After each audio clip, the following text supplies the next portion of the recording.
Olá pessoal, sejam bem-vindos mais uma vez à nossa aula de Economia e Mercados. O tema de hoje é câmbio, um tema muito interessante e importante na economia, que afeta diretamente as atividades empresariais. Vamos falar um pouco hoje de o que é taxa de câmbio, o que é política cambial e alguns exemplos históricos que possam ilustrar essa parte mais teórica. Então, primeiramente, vamos falar do que é a taxa de câmbio. Pessoal, taxa de câmbio nada mais é do que o preço da moeda estrangeira, o preço da nossa moeda, no caso aqui o real, em relação a outras moedas de outros países, em relação ao dólar. Temos uma taxa de câmbio, uma taxa de troca. Quanto vale um dólar em relação ao real? Então, essa taxa de conversão a gente chama de taxa de câmbio. E por que ela é tão importante? Bom, hoje em dia nós vivemos cada vez mais num mundo globalizado, e as empresas dependem cada vez mais de mercados externos também como fonte de receita. Então, se você tem uma empresa aqui que vende para fora, ou seja, uma empresa exportadora, isso é extremamente relevante entender a taxa de câmbio, porque quando uma empresa vende um produto para outro país, provavelmente você receberá esse pagamento em dólar. Tá? O dólar não é a única forma de receber o pagamento, mas é a mais utilizada até hoje. Então, se você recebe o pagamento lá fora em dólar, mas os seus salários, aluguel, impostos aqui são pagos em reais, é extremamente importante saber ou tentar entender a taxa de câmbio para que você possa fazer um planejamento melhor ou não ser pego tanto de surpresa, embora às vezes seja muito difícil, porque às vezes a taxa de câmbio é muito volátil, ou seja, muda demais de um dia para outro, de uma semana para outra. Então, a empresa exportadora, como eu estava falando para vocês, ela recebe pagamentos lá fora em dólar, mas os seus custos aqui são em reais. Já uma empresa que importa, imagine uma importadora de produtos chineses, que hoje estão em moda, né? Ou uma importadora de vinho, que compra um vinho lá fora, já é o contrário. Veja, ela tem que pagar lá fora por esses produtos em dólar, mas ela venderá esses produtos aqui no Brasil em reais. Então, o comportamento da taxa de câmbio é extremamente importante para determinar o sucesso ou o fracasso de muitas dessas empresas. Então, não só, como eu estava falando para vocês, uma empresa exportadora é importante entender a taxa de câmbio ou uma importadora, mas cada vez mais uma empresa utiliza componentes de outros países. Então, você tem uma montadora, tem uma confecção. Então, às vezes você compra um tecido, às vezes uma fonte de energia, às vezes uma matéria-prima que não é daqui. Você não vai vender para fora, você vai vender aqui no mercado interno, mas você busca alguns insumos em outros mercados. Então, a taxa de câmbio vai influenciar diretamente o seu custo de produção e o preço que você deve cobrar aqui internamente. Tá? Então, por isso que a taxa de câmbio é um assunto tão importante. Bom, com essa explicação já deu para vocês entenderem que há oferta de moedas e há demanda por moedas. Por exemplo, um exportador, quando recebe o pagamento em dólar lá fora por um produto que ele vendeu, ele tem que pegar esse dólar que recebeu lá fora e trocar por reais. Então, o efeito básico é que um exportador aqui no Brasil, ele oferta dólar. Por que ele oferta dólar? Porque ele recebeu o pagamento em dólar e ele precisa ofertar este dólar aqui no Brasil para poder trocar, converter dólar em reais. Já os importadores, eles aqui dentro demandam dólares, porque eles precisam pegar o dólar para poder pagar por suas compras que são feitas externamente. Então, há agentes que demandam dólar, por exemplo, e agentes que ofertam dólar. Muito bem, mas o que determina a taxa de câmbio? Bom, são muitos fatores, é um assunto complexo, mas basicamente a gente tem que entender principalmente o que são as políticas cambiais. Políticas cambiais são as políticas que o governo utiliza para determinar uma taxa de câmbio. Então, aqui eu coloquei para vocês as 3 principais políticas cambiais. Existem outras, alguns livros chegam aí até colocar 9 tipos de política cambial, mas as 3 principais estão aqui no slide de vocês. Câmbio fixo, banda cambial e câmbio flutuante. Eu vou começar pelo câmbio flutuante. Como o nome diz, câmbio flutuante quer dizer que a taxa de câmbio flutua, ou seja, há uma variação no preço, na taxa de câmbio do real para o dólar, por exemplo.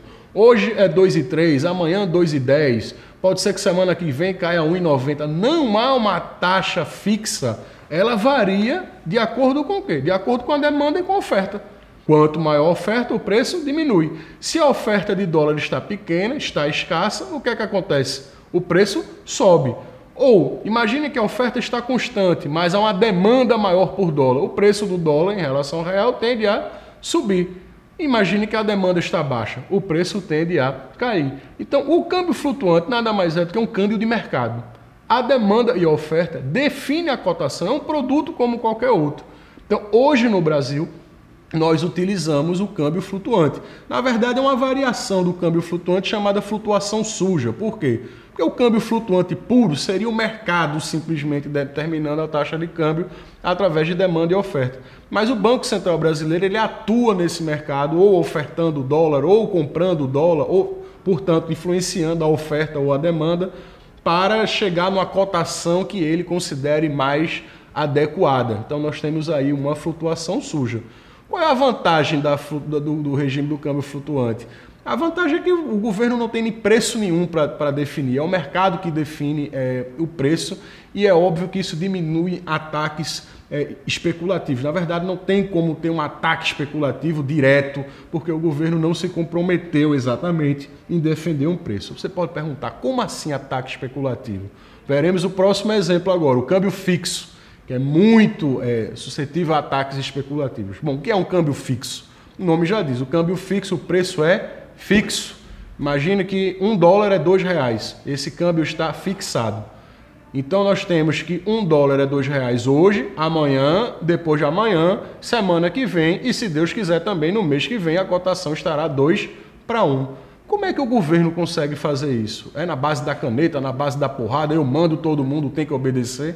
Bom, infelizmente as coisas não são assim, são um pouco mais complexas. O governo fixou uma taxa de câmbio e ao fixar uma taxa de câmbio, ele está garantindo o quê? Que se a demanda por dólar subir, para manter esse preço, o governo terá o quê? Que ofertar a quantidade de dólar que está sendo demandado, dado aquele nível de preço 2:1. Então, num câmbio fixo, se há um aumento da demanda, o governo aumenta o quê? A oferta. Se há mais demanda por dólar, eu tenho que suprir essa demanda naquela cotação 2:1. Ou seja, o truque, entre aspas, está nas reservas do governo. Imagina que o governo tem muitas reservas em dólar e resolveu fixar 2:1. Tendo uma demanda maior, eu tenho reservas em dólar, oferto e o preço simplesmente não se mexe. Agora imagine que o governo colocou um câmbio 2:1, mas tem reservas insuficientes, tem poucas reservas. Você tem hoje grandes especuladores que comandam fundos bilionários. Então esse cara olha aquele câmbio artificialmente fixado e com poucas reservas e o cara entra no mercado demandando dólar. Sai comprando dólar 2:1 e eu saio comprando dólar e o governo, já que houve um aumento da demanda, tem o quê? Que aumentar a oferta, ou seja, tem que gastar as suas reservas. E imagina que o cara continua demandando, o governo ofertando, chega uma hora o quê? Que acabou as reservas em dólar do governo. Aquele cara que comprou a 2:1 sai agora no mercado vendendo a 4:1, porque não há dólar, vocês aprenderam, escassez, ausência de oferta ou pouca oferta, o preço o quê? Pipoca. É um ataque especulativo. Ele comprou na baixa e vai vender o quê?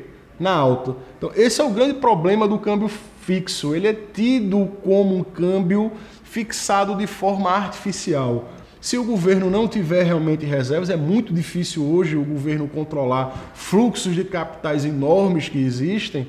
É muito difícil você conter esses ataques. Isso aconteceu contra a libra esterlina na Inglaterra, isso aconteceu contra o baht na Tailândia, que é a moeda local, sofreram ataques especulativos por conta de regimes, políticas cambiais tidas como artificiais.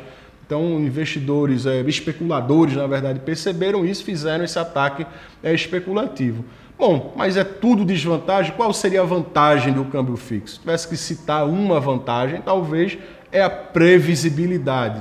O fato de você saber que, teoricamente ou possivelmente, amanhã é 2:1, semana que vem é 2:1, isso tem um efeito de dar uma previsibilidade para os gestores, investidores, e etc. Mas realmente é muito perigoso. O câmbio flutuante tem sido adotado aí na maioria das economias. Mas há uma outra forma também, que digamos é um meio termo, que são as bandas cambiais. Nas bandas cambiais eu coloco um limite máximo e um mínimo da cotação. Imagina que meu limite mínimo é 1,70, meu limite máximo 2,20. Entre 1,70 e 2,20 a cotação flutua, pode ser qualquer uma, mas não pode cair de 1,70 nem pode subir de 2,20. Como é que o governo faz isso? Imagina que a cotação está lá 1,71, perto, portanto, do teto mínimo, do piso. O governo, portanto, entra no mercado demandando dólares, como uma demanda aumenta, o preço tende a subir. Agora, imagina que está 2,19, então perto do teto máximo.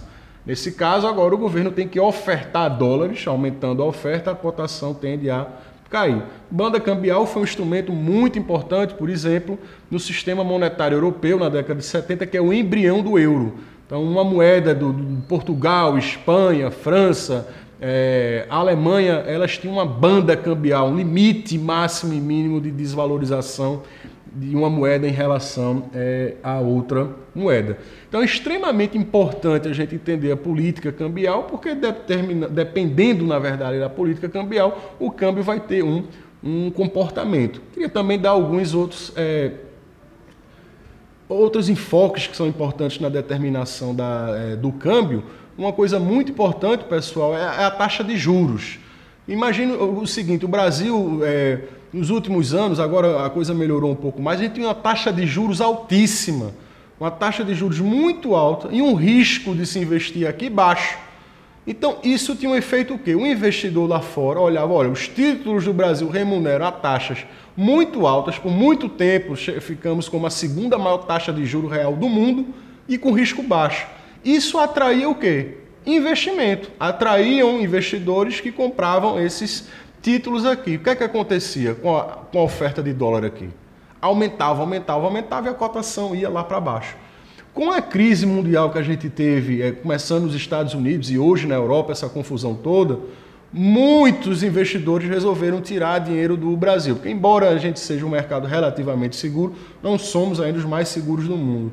Quando há uma crise, esses investidores eles procuram realmente um porto seguro, investir em ouro, investir no título da dívida americana, que ainda, apesar de ser uma dívida estratosférica, é considerada a mais segura do mundo. Então, sempre que há uma confusão, uma volatilidade nos mercados, países como o Brasil, que ainda são emergentes, há um efeito de saída de dólares. Como, portanto, a quantidade de dólares diminui, o que é que acontece com a cotação? Sobe. Por isso que nos últimos anos a gente chegou a ter uma cotação de 1,60 e hoje a cotação está aí por volta de R$ 2,00, 2,05, batendo às vezes em 2,10. Essa crise, portanto, teve efeitos no Brasil. Um abraço para todos e muito obrigado.